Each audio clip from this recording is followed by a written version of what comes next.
Elon Musk's success principles. Hi, this audio log is a compilation of different interviews and quotes by Elon Musk. These are his actual words, presented exactly as he spoke them, no editing. Just raw and pure thoughts from him. So here you go. Number 1. Be better, not just different. Focus on delivering the best quality product that you possibly can that creates real value for the customer. Great companies are built on great products. I'd say stay very focused on the quality of the product. People get really wrapped up in all sorts of esoteric notions of how to manage, etc. But I think people should get much more focused on the product itself. How do you make the product incredibly compelling to a customer? Just become maniacally focused on building it better. I think people get distracted from that. You want to be extra rigorous about making best possible thing you can. Find everything that's wrong with it and fix it. Focus on something that has high value to someone else. Be really rigorous in making that assessment, because natural human tendency is wishful thinking. So the challenge to entrepreneurs is telling what's the difference between really believing in your ideals and sticking to them, as opposed to pursuing some unrealistic dream that doesn't actually have merit. You shouldn't do things just because they're different. They need to be better. See the same thinking from former Apple design guru Jonathan Ive. But if you're going to make a product, make it beautiful. Even if it doesn't affect sales, I want it to be beautiful. If you're entering anything where there's an existing marketplace against large, entrenched competitors, then your product or service needs to be much better than theirs. It can't be a little bit better, because then you put yourself in the shoes of the consumer. You're always going to buy the trusted brand unless there's a big difference. Other advice I would give is to not blindly follow trends. Question and challenge the status quo. A company only exists if they do useful things for other people. Company must be doing something significant. Number 2, focus resources. Do your one thing exceptionally well. Concentrate your energies and resources and be clear on what not to do. If you're in the early stages in a company, you have to focus your resources. If you diffuse them, your chances for success are much less. I ask myself, will this activity result in a better product or service? If not, I stop those efforts. At Tesla, we've never spent any money on advertising. We've put all our money into R&D, engineering, design, and manufacturing to build the best car possible. When we consider spending money, we ask, will this create a better product? If not, we don't proceed with spending the money. It's okay to have your eggs in one basket as long as you control what happens to that basket. 3. Remove barriers to create open discussion. Break down hierarchies and silos to encourage open dialogue, idea sharing, and collaboration. We want our leaders to find ways of motivating and inspiring their teams, reduce the noise in their work, and help remove blockers. If you are a manager or leading at any level at SpaceX, we stress that your team is not there to serve you. You are there to serve your team and help them do the best possible job for the company. This applies to me most of all. Leaders are also expected to work harder than those who report to them and always make sure that their needs are taken care of before yours, thus leading by example. Email to Tesla employees. There are 2 schools of thought about how information should flow within companies. By far the most common way is chain of command, which means that you always flow communication through your manager. The problem with this approach is that while it serves to enhance the power of the manager, it fails to serve the company. Instead of a problem getting solved quickly, where a person in one department talks to a person in another department and makes the right thing happen, people are forced to talk to their manager, who talks to their manager, who talks to the manager in the other department, who talks to someone on his team. Then the info has to flow back the other way again. This is incredibly dumb. Any manager who allows this to happen, let alone encourages it, will soon find themselves working at another company. No kidding. Anyone at Tesla can and should email, talk to anyone else, according to what they think is the fastest way to solve a problem for the benefit of the whole company. You can talk to your manager's manager without his permission. You can talk directly to a VP in another dep. You can talk to me. You can talk to anyone without anyone else's permission. Moreover, you should consider yourself obligated to do so until the right thing happens. The point here is not random chit-chat, but rather ensuring that we execute ultra-fast and well.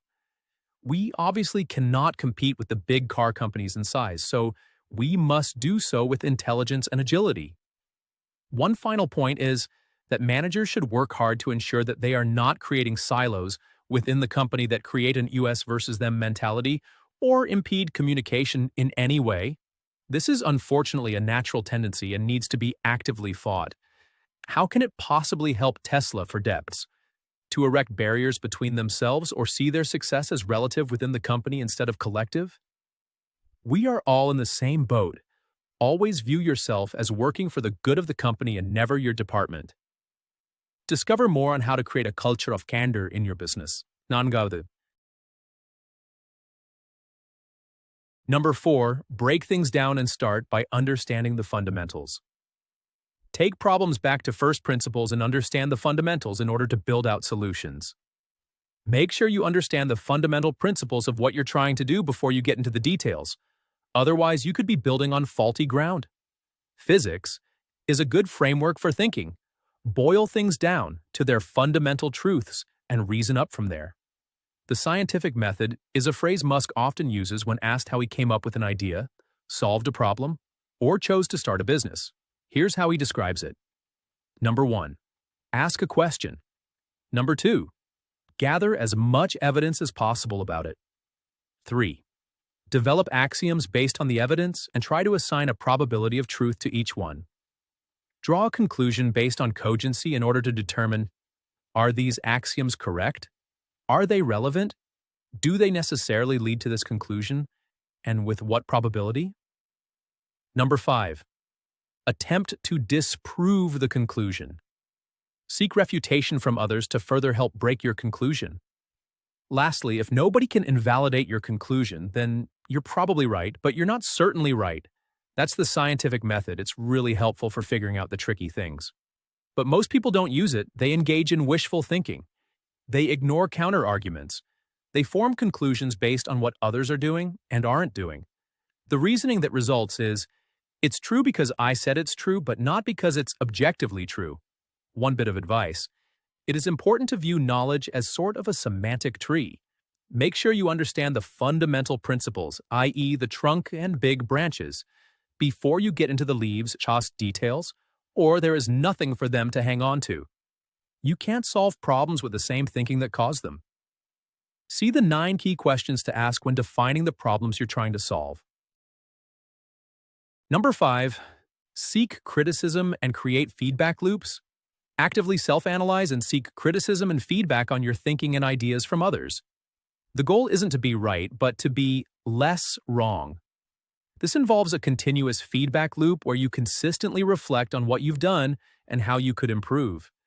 It's about questioning yourself and striving for betterment. A key aspect of this process is distinguishing between genuinely believing in your ideals and pursuing an unrealistic dream. Rigorous self-analysis is crucial for this. It's often difficult to be objective about yourself because you're too close to the subject. Many people don't think critically enough and assume too many things to be true without sufficient basis.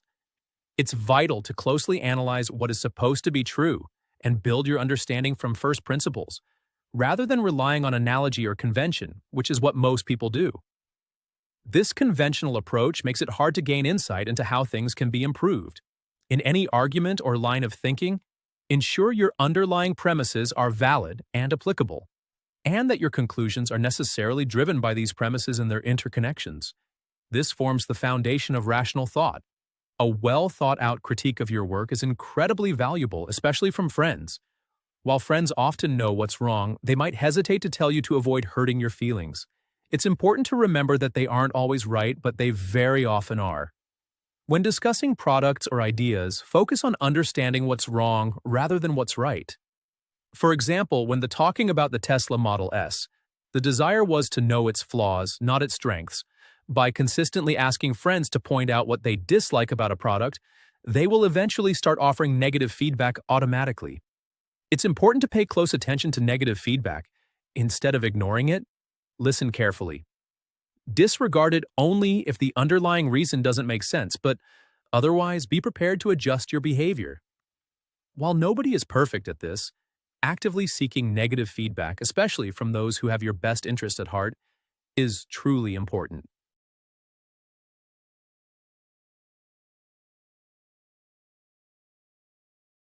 Number 6. Failure is an option.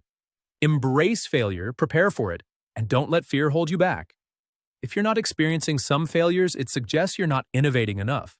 The thinking is that if every new idea had to be a guaranteed success, people would be far less likely to try new things. People tend to overestimate personal risks. While it's understandable to be cautious if you have a mortgage or children to support, consider your risks if you're young and fresh out of college. You're unlikely to starve in a modern economy.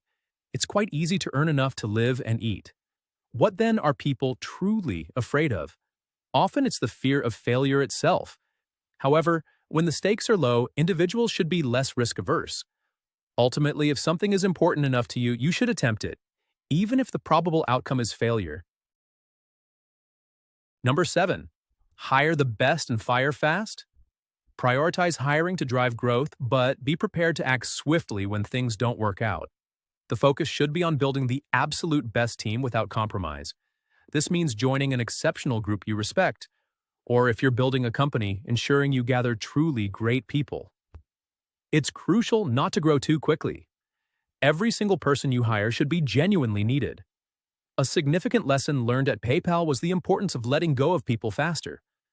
While it sounds harsh if someone isn't performing, it's best to part ways sooner rather than later. Trying too hard to make something work that clearly isn't going to is a mistake. Hiring great people accounts for 90% of the solution, as making a wrong hire can be incredibly costly. Leaders should strive to hire individuals who are even better than themselves, thereby improving the company with each new addition. Talent is paramount, akin to a sports team where the best individual players often lead to victory. However, the multiplier effect of how those players collaborate and the strategy they employ is equally important.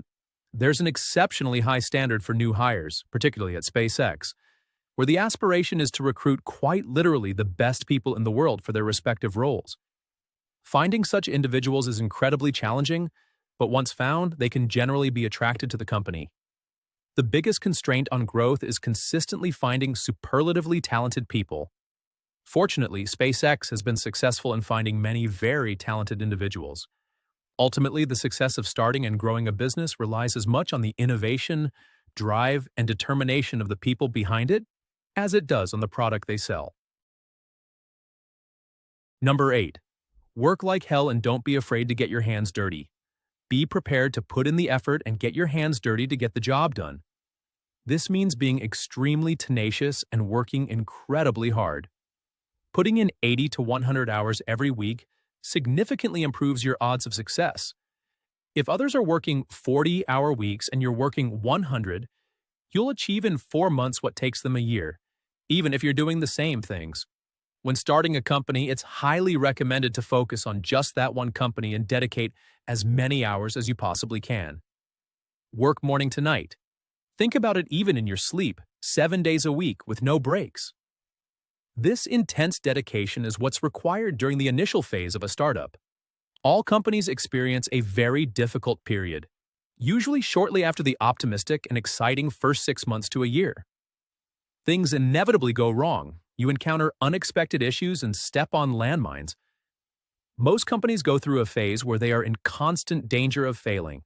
As a co-founder or CEO, you'll have to perform all sorts of tasks you might not want to do. If you don't do your chores, the company won't succeed. No task is too menial. Number 9. Keep trying and have a high pain threshold. Be persistent and don't sell yourself short. Many people tend to self-limit their potential. The most important thing is to simply keep trying day after day. Innovation requires a great deal of mental exertion. Persistence is crucial. You should not give up unless you are absolutely forced to. If something is important enough, you should still pursue it, even if the odds are against you. Most people are capable of learning far more than they believe they can, often selling themselves short without even trying. Starting a business isn't for everyone. One of the most important qualities for an entrepreneur is a high pain threshold. If you're not comfortable with things being incredibly hard and high risk, then starting a company is probably unwise. It will undoubtedly cause significant stress, so you need to be very driven to make it happen, or you'll simply make yourself miserable.